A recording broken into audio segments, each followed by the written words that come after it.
بیماری میں مومن کو وہ انعامات اور اجر ملتے ہیں جو صحت میں نہیں مل سکتے۔ دیکھو جب کوئی بیمار ہو جائے تو سنت طریقہ ہے، کہتے اس کی عیادت کے لیے چلے جاؤ اور اس کو تسلی دے دو کہ انشاءاللہ ستصح طہور و شفاء انشاءاللہ۔ اور سنت طریقہ ہے جب اللہ نے آپ کو توفیق دی بہترین پھل لے کے جاؤ، اس کی دل پسند چیز لے جاؤ، اللہ نے توفیق دی ہے اس کی دوائیوں کا بل ادا کر لو۔ مقام اور مرتبے کو دیکھ کے انسان آگے بڑھتا ہے۔ ایک بہت بڑے عالم میری عیادت کے لیے ایک دن آ رہے تھے تو اپنے ساتھ بہت بڑے ڈاکٹر کو بھی گاڑی میں لے کے آئے۔ کہتے میں نے کہا ممکن ہے حضرت کو ضرورت ہو تمہارے ڈاکٹر کو ثواب مل جائے گا۔ اللہ اللہ، بعض لوگ سچ مچ عظیم ہوتے ہیں اور ان کی عظمت مسلمہ ہوتی ہے۔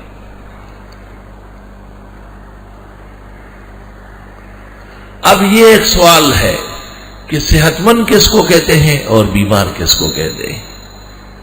جالینوس اور دیگر اطباء کا اس پر کلام ہے۔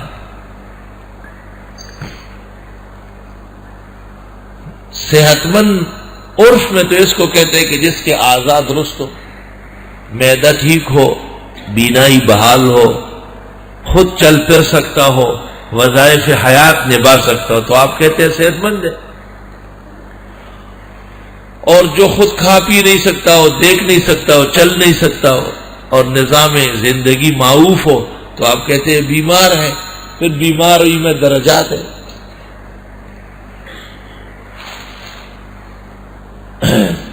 لیکن اس عاجز اور فقیر کی اس بیماری میں جب ٹانگ ٹوٹ گئی تھی، وہی سال تھا دور حدیث کا، وہی سال تھا دور تفسیر کا۔ بخاری شریف 7 پارے اور ترمذی شریف جلد اول کتاب الطہارت کا کچھ حصہ پڑھا کے گئے تھے اور وہاں سے زخمی ہو کے آئے۔ بقیہ بخاری شریف وہی ٹانگ لمبی ہوتی تھی، طالب علم بیٹھے درس جاری ہوتا تھا۔ ہمارے استاد مولانا مفتی رضا الحق صاحب افریقہ سے آئے عیادت کے لیے، تو عالم کا کلام عالمانہ ہوتا ہے۔ اس نے کہا یہ تعریف پہلے سمجھنا چاہیے کہ صحت مند کس کو کہتے ہیں اور بیمار۔ صحت مند اس کو کہتے ہیں کہ مرض میں بھی دین کا کام جاری رہے، اور بیمار اس کو کہتے ہیں کہ اٹا کٹا ہے اور صبح و شام 4 کلو کھاتا ہے اور سوائے نیند کے اور سیر سپاٹے کے کوئی کام نہیں، کوئی کام دین کا نہیں ہو رہا، یہ بیمار ہے، بہت بڑا لا علاج مرض میں مبتلا ہے۔ اللہ اللہ، ہمارے بزرگ تھے مولانا محمد اشرف خان صاحب، پشاور یونیورسٹی کے عربی و اسلامیات کے ڈین سربراہ، تو دونوں ٹانگوں سے معذور تھے لیکن بڑے چست تھے، اور اس حالت میں پڑھاتے تھے۔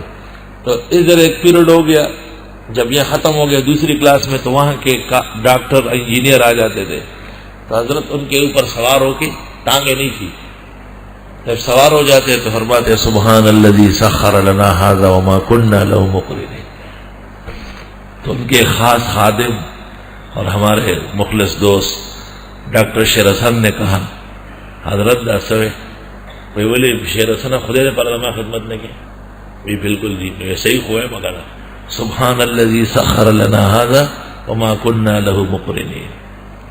ڈاکٹر فدا حسین نے شب جمعہ میں تبلیغی مرکز میں تقریر کرتے ہوئے کہا لوگ یہ بیان کرتے فلاں بزرگ شیر کی سواری کرتے تھے، فلاں نے ہاتھی کی سواری کی، ہمارے مولانا اشرف صاحب انسانوں کی سواریاں کر رہے ہیں۔ کسی نے پیچھے سے کہا انسانوں کی نہیں، ڈاکٹر اور انجینئروں کی، جو اپنے آپ کے علاوہ کوئی اور انسان مانتے نہیں۔